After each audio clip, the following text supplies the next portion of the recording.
চাকরি না, freelancing job আর কি। মানে ধরেন আপনি 2-3 ঘন্টা আপনি করলেন, 2-3 কাজ করে একদম ক্যাশ টাকা। এবং এমনও সুযোগ আছে যে আপনি যদি কমিটমেন্ট করেন, আগে থেকে যদি বুকিং থাকে, তাহলে ধরেন আপনি অ্যাডভান্স ওকে। ভাইয়া মানে কাজটা নিয়ে যদি আপনার কাছে এসেছিলাম। আমার কাছে কেন বলেন তো? এবং ওই দিন তো আপনার আমি কার্ড দিলাম, কিন্তু আপনার নাম্বার তো আর আমি নিলাম না। আপনার নাম্বার নিলে তো ফোনে সারে পেতে পারতাম। আচ্ছা বলেন না বাচ্চু ভাই, কি কাজ আসছিলেন? মানে বলছি কি যে আমার কাছে একটা ভালো চাকরির অফার আছে। আচ্ছা, একটা মাল্টিন্যাশনাল কোম্পানি, মালিক আমার পরিচিত, আমাকে খুব স্নেহ করে উনি একটা চাকরির অফার দিচ্ছেন আর কি। তো আমি বললাম যে আমার এক আত্মীয় আছে স্যার, ওনাকে কাজে লাগাইতে পারেন, দেখতে সুন্দরী, স্মার্ট, আধুনিক মেয়ে, এই জন্য আসলাম আর কি আপনার কাছে। আসলে বাচ্চু ভাই, আমি না চাকরি নিয়ে আসলে সিরিয়াস না। আর আমার বয়ফ্রেন্ডের চাকরি হয়ে গেলে আমি তো এই চাকরিটা ছেড়ে দিব। সেটা কি হলো না মানে, আপনার তো এরকম একটা সুন্দরী, স্মার্ট, মডার্ন মেয়ের বয়ফ্রেন্ড বেকার, এইটা মানে নিতে পারলাম না। আমি কষ্ট পাইলাম কিন্তু আপনি। ওর তো কোনো দোষ নাই, ও তো চেষ্টা করতেছে, হয়ে যাবে ইনশাল্লাহ।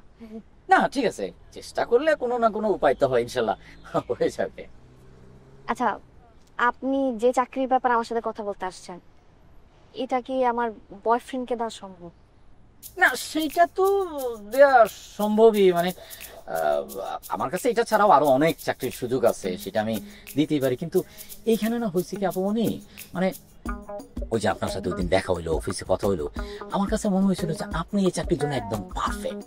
তো আমি এত বড় মুখ করে বলছি যে আমার আত্মীয়, আর ওনাদেরও কিন্তু একটা স্মার্ট, একদম শিক্ষিত, মডার্ন একটা মেয়ে দরকার, ইংলিশে ভালো। আচ্ছা আপনি ইংলিশে তো মনে হয় ভালো না? মোটামুটি আছে। হ্যাঁ না, মোটামুটি হইলেই চলবে, বাকিটা শিখে নেবেন। আর হিন্দি কি? হিন্দিও জানি টুকটাক। হ্যাঁ না হিন্দি তো জানবেনি, আমরা যে পরিমাণ হিন্দি ছবি দেখি, হিন্দি তো আমরা জানবো। অবশ্য হিন্দির কথা বলে নাই, আমি অ্যাডভান্স একটু জেনে নিলাম, যদি দরকার পড়ে যায় তাহলে তো আপনি কাজে লাগাই দিবেন। আচ্ছা ভাই, ওই যেটা বললাম আর কি, আমি তো আসলে চাকরি না অত সিরিয়াস না, আর আমার বয়ফ্রেন্ড আসলে চায় না আমি চাকরিকে, এই জন্য আর কি। না, কোনো সমস্যা নাই, কোনো সমস্যা নাই, বয়ফ্রেন্ড যেহেতু চায় না এর কোনো সমস্যা নেই। আচ্ছা আপনি, আপনার অফিস শেষ হয় কটায়, মানে কটা থেকে কটা পর্যন্ত? 9 to 5। 9 to 5? তো 5টার পরে আপনি কি করেন? এরপর তো আরো কোনো কাজ থাকে না, বাসা চলে যায়। জি, বয়ফ্রেন্ডের সময় দেন না? না না ভাইয়া, মানে আমার যখন অফিস শেষ হয় তখন আবার ওর টিউশনের সময় হয়ে যায়, তো ওইভাবে আসলে দেখা সাক্ষাৎ হয় না। সিনেমা দেখা, মোবাইল টিপা টিপি করা, বেকার জীবন এটা। আমার আপনি চাইলে একটা কাজ করতে পারেন, আমার কাছে কিন্তু আরেকটা কাজের অফার আছে। ঠিক চাকরি না, ফ্রিল্যান্সিং জব আর কি। মানে ধরেন আপনি 2-3 ঘন্টা আপনি করলেন, 2-3 কাজ করে একদম ক্যাশ টাকা। এবং এমনও সুযোগ আছে যে আপনি যদি কমিটমেন্ট করেন, আগে থেকে যদি বুকিং থাকে, তাহলে ধরেন আপনি অ্যাডভান্স ওকে। ভাইয়া মানে কাজটা নিয়ে যদি একটু ডিটেইল বলতেন। ও না, সেটা হচ্ছে কি আপু, মানে এরকম অনেক আমার কাজ আছে যেটা অবসর সময় আপনি কি করেন, আপনার মোবাইল টিপি করেন, সময় নষ্ট করেন, টিভি দেখেন, দরকার নাই তো। এইটাই তো আপনার কেরিয়ার বিল্ড আপের সময়, তাই না?